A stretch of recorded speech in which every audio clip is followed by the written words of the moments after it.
Hey, it's your local fish keeper Sabrina. So last week on Instagram, I asked you guys to ask me anything, and you guys did. Since you guys submitted your Qs, I'll be giving you your As. But before that, I just want to say thank you so much for over 500 subscribers. On behalf of Bay Fishy, I just want to say that we really do appreciate all of your love and support. So thank you very much. I have my phone here, so let's start with the first question. So Pugdy78 asks, have you tried breeding pufferfish before? So a couple years back, I have 3 pea puffers in a 30-gallon tank. I know, back then people used to keep a single pea puffer in a single tank. But I think late 2019, 2020-ish, people started keeping them in groups because pea puffers do school in the wild. I'm getting sidetracked. Back to my story. I have 3 pea puffers in a 30-gallon tank, and a pair of them actually exhibit some mating behavior and actually spawned. I did film it in my old phone, but I'm kicking myself right now because I can't find the footage anywhere, and yeah. But to answer your question, no, I have not tried to actively breed my puffers, but if they spawn, they spawn. Next question.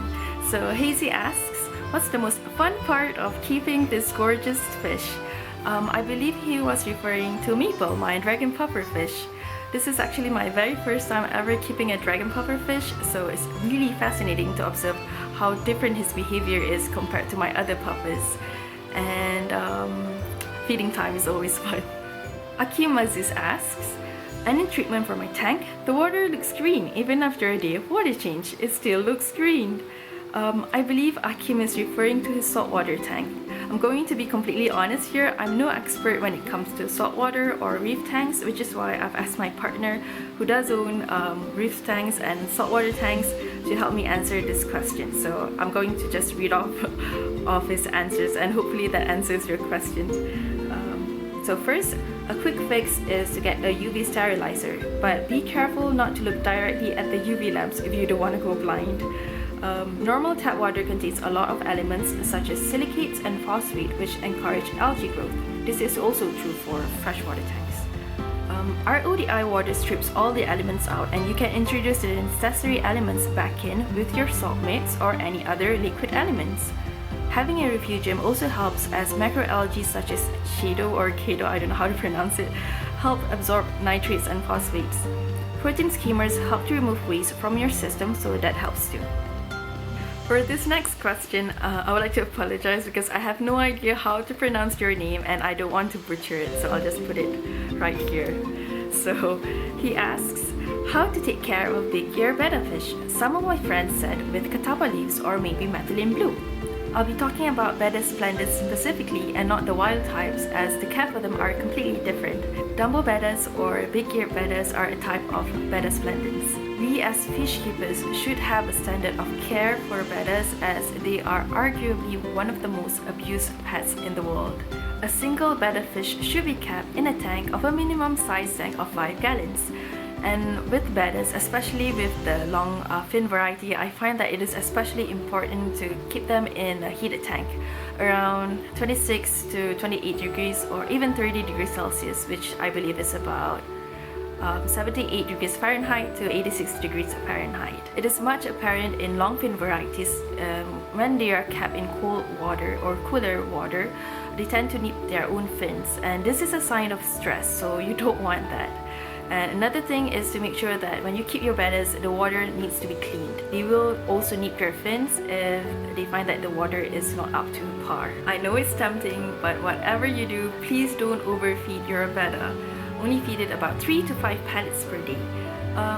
A great tip from a breeder is to give them mosquito larvae. Mosquito larvae really helps with their finnage, especially for crown tails. So if you want strong and pointy tails or finnage, then definitely try mosquito larvae. You can definitely put catappa leaves in your tank.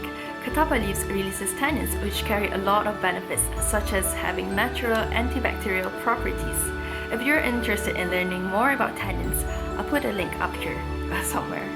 Methylene blue is used for treatment and for prophylactic purposes, but personally I don't use methylene blue in my betta tanks. I might do a care guide video on bettas in the future, so stay tuned. Next question. So Ridwan Mahali asks, Do Siamese algae eaters really eat the slime coat off of other big fishes? I do own a couple of Siamese algae eaters, and personally, I've never seen them eat any slime coat off of my other fishes. But something to take into consideration is that they do get quite territorial and they do grow quite fast. The slime coat eating problem is usually much more common among plecos. So, yeah. Our last question for today is by none other than our good friend Fish Keeping Made Easy. So they asked, what's your next big project? 2020 is such a wild ride. I've never experienced so much issues and problems in my fish room before, but in the end what matters the most is that I learn from my mistakes and I've learned from my experiences, so everything's good in the end. It's just that last month there was a water disruption happening in my state, in my area, so we didn't get water supply for about 4 to 5 days, but it went on longer in my house particularly because we had plumbing issues afterwards. Because of that, I had to tear down and drain my nano tanks. So I actually used the water from my nano tanks to top off the water in my other tanks. I live in Malaysia, so the humidity level is high and water evaporates really fast, so I had to do it. Of course, I don't recommend you guys doing it, but I had to do it at the time. Desperate times call for desperate measures. I'm getting sidetracked again, so back to the question.